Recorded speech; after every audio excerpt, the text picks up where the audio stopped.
গিয়ে আজ আমাদের প্রয়াত নেতা আবু হেনা সাহেবের স্মরণ সভায় উপস্থিত সকলকে কংগ্রেস দলের পক্ষ থেকে আন্তরিক অভিনন্দন, কৃতজ্ঞতা জানাই।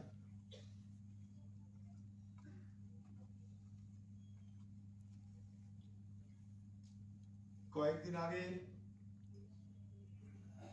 এইভাবেই বহরমপুর লোকসভার প্রাক্তন সাংসদ প্রয়াত প্রমথেশ মুখার্জির স্মরণ সভায় আমি অংশগ্রহণ করেছিলাম। এই দুই ব্যক্তিকেই হারিয়ে রাজনৈতিক দলের ভাই ক্যামেরাটা বন্ধ করতে ভাই, আলো জ্বালিও না কেউ। রাজনৈতিক দলের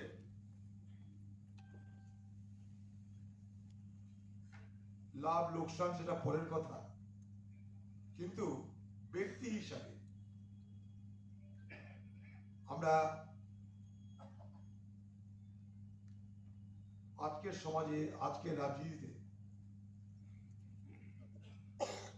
যারা ক্রমশ বিরল থেকে বিরলতম প্রজাতির স্তরে রূপান্তরিত হচ্ছে, সেই প্রজাতির দুজন নেতাকে হারালাম। আমি এই জন্যই বলছি বিরলতম, কারণ আজকে আমরা যে দলই করি না কেন, সাধারণ রাজনীতির ব্যাপারে মানুষের যে পারসেপশন, সেই পারসেপশন কিন্তু যে ভাবনা, সেই ভাবনায় এক বড় ধরনের পরিবর্তন এসে গেছে। মানুষের মধ্যে একটা ধারণা তৈরি হয়েছে যে যারা রাজনীতি করে তাদের অনেক পয়সা, যারা রাজনীতি করে তাদের অনেক ক্ষমতা, যারা রাজনীতি করে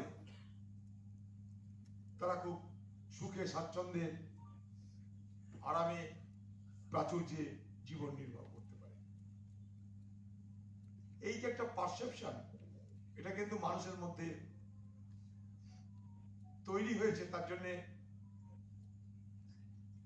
কোন বিশেষ রাজনৈতিক দলের উল্লেখ করতে চায় না, কিন্তু তৈরি হয়েছে মানুষের মধ্যে। আমরা যারা রাজনীতি করি সবাই মিলে তৈরি করে দিয়েছি। তার মধ্যে বিরলতম প্রজাতি, মাইনাসকিউল মাইনরিটি, যারা অত্যন্ত সংখ্যা লঘু প্রজাতি, তাদের মধ্যে যেমন আমাদের আবু হেনা সাহেব, তেমন ছিলেন প্রমথেশ মুখার্জি। এতে কি হয়, সমাজে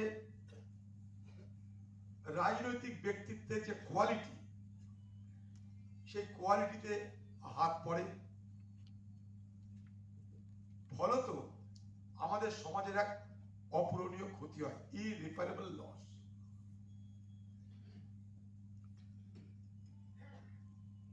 কারণ আমরা যেভাবেই দেখি না কেন, আখেরে দেশ রাজ্য পরিচালিত তো হতে হবে রাজনৈতিক নেতৃত্বের হাত ধরে। তাই রাজনৈতিক নেতৃত্বের গুণাবলী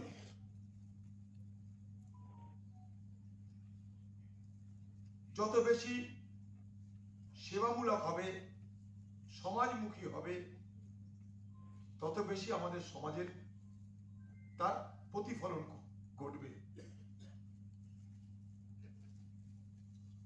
সবাই এখানে বলেছেন আবু হেনা সাহেবের সততার কথা, তার সরলতার কথা, নীল অহংকারের কথা। এগুলো যদি আমরা সবাই অনুসরণ করতে পারি, কোন পার্টি ক্ষমতায় আসবে যাবে বড় কথা নয়, আখেরে পলিটিক্যাল যে কোয়ালিটি, তার পরিবর্তন হতেই হবে। রাজনৈতিক গুণাবলী পরিবর্তন হতেই হবে। আমরা ভুলে যাই যে যারা রাজনীতি করতে এসেছি আমরা, তারা ক্ষমতার জন্য নয়, সেবার জন্য এসেছি। এখন ধারণা তৈরি হয়ে যাচ্ছে যে আমরা সেবার জন্য নয়, আমরা ক্ষমতার জন্য এসেছি। Not to serve but to rule. অর্থাৎ বেসিক যে ফিচার পলিটিক্সে, সেই জায়গাটা ক্রমশ হারিয়ে যাচ্ছে।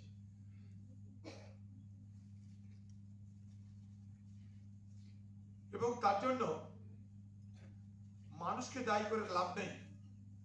মানুষের একটা ধারণা তৈরি হয়েছে আমাদের চলার ভুলের জন্য।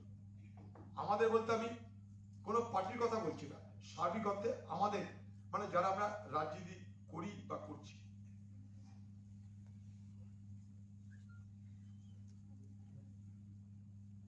হেনা সাহেব আমাদের মধ্যে নেই, নিশ্চয়ই আমরা তার জন্য, তিনি স্বর্গবাসী হন, তিনি জান্নাতবাসী হন, তার জন্য মাগফিরাতের দোয়া সবই আমরা করব। তিনি কখনো জিতেছেন, কখনো হেরেছেন। 1991 সালে আমি নবগ্রামে দাঁড়িয়েছিলাম, আমি হেরেছিলাম। আর হেনা সাহেব 1991 সালে তিনি কিন্তু প্রথম এমএলএ হিসেবে জিতেছিলেন। আমিও কিন্তু প্রথম এমএলএ টিকিটে লড়েছিলাম 91 সালে, হেরেছিলাম। হেনা সাহেবও প্রথম এমএলএ টিকিটে লড়েছিলেন 91 সালে, কিন্তু জিতেছিলেন। আবার আমি কখনো এমপি হয়েছিলাম, হেনা সাহেব কিন্তু চেষ্টা করে হেরেছিলেন। তাই হার জিত এ তো আমাদের রাজনীতির অঙ্গ। এই যে যার কথা বললাম, প্রমোদেশ মুখার্জি, তিনি খুব পণ্ডিত শিক্ষিত ব্যক্তি ছিলেন, তাকে আমি হারিয়েছিলাম, তিনিও হেরেছিলেন, আবার আমিও হেরেছি। তো হার জিত আমাদের রাজনৈতিক জীবনে আছে, উত্থান পতন আছে। কিন্তু সেদিন একজনের লেখা পড়তে পড়তে দেখলাম, কোন একটা জায়গায় একটা কোট করা আছে যে a good politician wins the election, but an ideal politician wins the heart and trust. মানে পলিটিক্সের যদি কেউ চৌখস কেউ হয়, ভোটে জিতে দিতে পারে। কিন্তু রাজনীতি যদি কেউ আদর্শবান হয়, তাহলে ভোটে হারলেও সে কিন্তু মানুষের হৃদয় জয় করতে পারে, মানুষের বিশ্বাস জয় করতে পারে। তো হেনা সাহেবদের দেখে আমি নিশ্চয়টা বলবো, হয়তো সে ভোটে হেরেছে কখনো, কিন্তু একথা নিশ্চিন্তে বলা যায়, নির্দ্বিধায় বলা যায় যে তিনি কিন্তু মানুষের অন্তর এবং বিশ্বাস অর্জন করতে সক্ষম হয়েছে। তার যদি লালগোলাতে মৃত্যুর পর জানাজা হয়, তাকে দফন করার সময় সারা মুর্শিদাবাদের যে যেখানে পেরেছে নাম শুনেই চলে গেছে তার জানাজা অংশগ্রহণ করতে। এটা সাধারণত হয় না সকলের জন্য। তাই নাম তার ছিল আবু হেরা, কারোর সঙ্গে ছিল না কোনো লেনা দেনা। সে শুধুমাত্র সরলতা, সততা, মানুষের জন্য নিজের ক্ষমতায় সেবা করার চেষ্টা করা ছাড়া আর কিছু করেনি। নিরহংকারী, নির্লোভ একটা রাজনৈতিক ব্যক্তিত্ব। তার বাবা, তার কথা সারা মুর্শিদাবাদ, সারা বাংলা জানে। মরহুম আব্দুল সত্তার সাহেব, যাকে বলা হয় এই বাংলার সবুজ বিপ্লবের নায়ক, তাকেও আমি দেখেছি। তখন রাজনীতি করতাম না। তাদের বাড়ির উল্টো দিকে একটা হোটেল ছিল, মহরমের হোটেল। সেই হোটেলে বেকার আমি, ঘর বাড়ি নাই, সেখানেই খেতে যেতাম, সে মহরমের হোটেলে। সস্তায় পুষ্টিকর খাবার পাওয়া যেত। তো একদিন আমার আগে কেউ মনে খেয়েছে, আমার পাশের চেয়ারে বসে দেখি একটা ব্যাগ পড়ে আছে।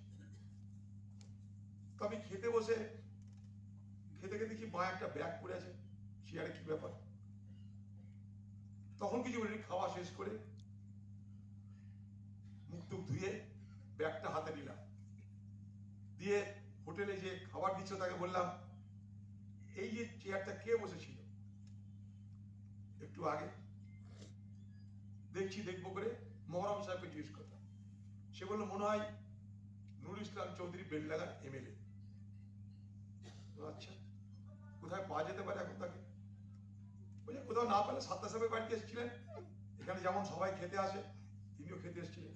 আমি সেই ব্যাগটা নিয়ে খোঁজ করতে আরম্ভ করি, জানলাম এমএলএ নুর ইসলাম চৌধুরীর ব্যাগ। তাকে সেই ব্যাগটা দিলাম। পরে জানলাম সেই ব্যাগে অনেক টাকা ছিল। আগে যদি জানতাম কি করতাম জানি না, কিন্তু না জানে ব্যাগটা ফেরত দিয়ে দিয়েছি।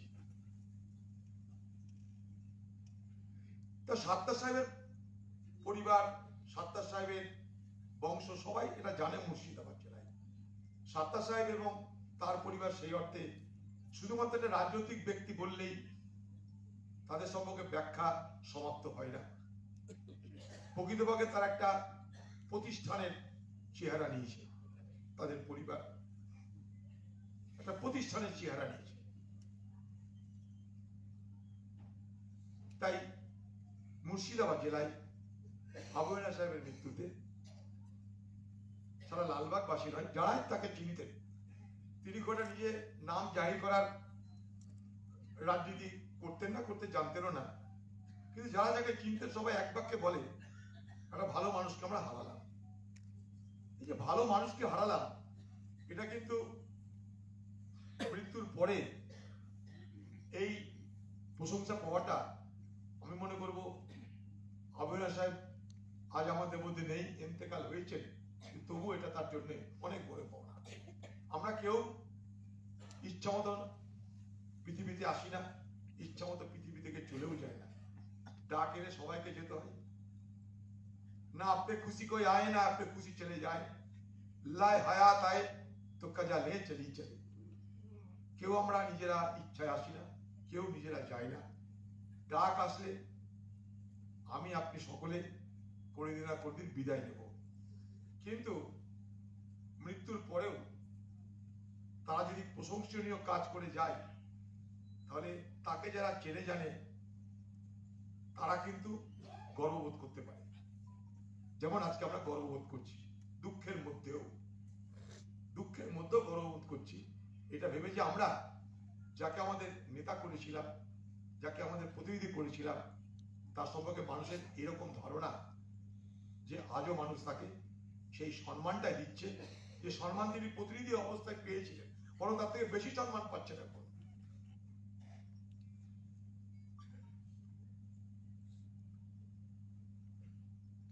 আমি তার পরিবারকে অন্তরের অন্তঃস্থল থেকে গভীরভাবে সমবেদনা জানাচ্ছি। তার গোটা পরিবার তাকে বাঁচানোর জন্য আপ্রাণ চেষ্টা করেছে, আমি দেখেছি সেটা নিজের চোখে। যেদিন হেনাদাকে দেখতে গেছিলাম, সেদিন দেখছি হেনাদার যে শয্যা, সেই শয্যায় তার পাশে শুয়ে আছে একটা বাচ্চা ছিল। শুনলাম সেটা তার নাতি হয়, সে সবসময় হেনাদার সঙ্গেই থাকে এই অসুস্থ অবস্থায়। গোটা পরিবার তারা পালা করে রাত জাগে দেখভাল করে, অর্থাৎ পরিবারের তরফ থেকে চেষ্টার কোনো ত্রুটি হয়নি। এমন একটা জমাট পরিবার, এমন একটা অন্তরঙ্গ পরিবার, সেটাও কিন্তু একটা বড় আজকের সমাজের বড় বিষয় বলে আমি মনে করি। তাই তিনি আমাদের ছেড়ে চলে গেলেন, কিন্তু আমরা তাকে আমাদের অন্তরে, আমাদের মননে, আমাদের ভালোবাসায়, আমাদের স্মৃতিতে তাকে নিশ্চয়ই পাই, আমরা তাকে বাঁচিয়ে রাখবো। আজকে আপনারা সবাই তার স্মৃতি চালনার অনুষ্ঠানে এসে তার বিদেহী আত্মাকে আপনারা সবাই সম্মান দিলেন। আমরাও দিলাম। এটা আমাদের কাছে অনেক একটা বড় পাওনা। হেনা সাহেব নিশ্চয়ই বলবে, যদি তিনি দেখতে পান তাহলে নিশ্চয়ই তিনি বলবেন যে আমি তো বেঁচে আছি। कौन कहते हैं कि मेरे मौत से मैं मर जाऊंगा, मैं तो दरिया हूं, समुद्र में उतार जाऊंगा। কে বলেছে যে আমি নেই বলে আমি মরে গেলাম? আমি তো নদী, আমি তো সমুদ্রে গিয়ে মিশলাম। গঙ্গা নদী, সে সমুদ্রে মেশে মানে তার মৃত্যু হয়ে যায় না, তাকে মিশতে হয় সমুদ্রে, তাই সে মেশে। সেরকম ভাবে হেনা সাহেবকে আমরা বলতে শুনছি যে তিনি বলছেন আমাদের যে আমি তো ছিলাম তোমাদের মধ্যে, আমি আছি তোমাদের মধ্যে, আমি থাকবো তোমাদের মধ্যে।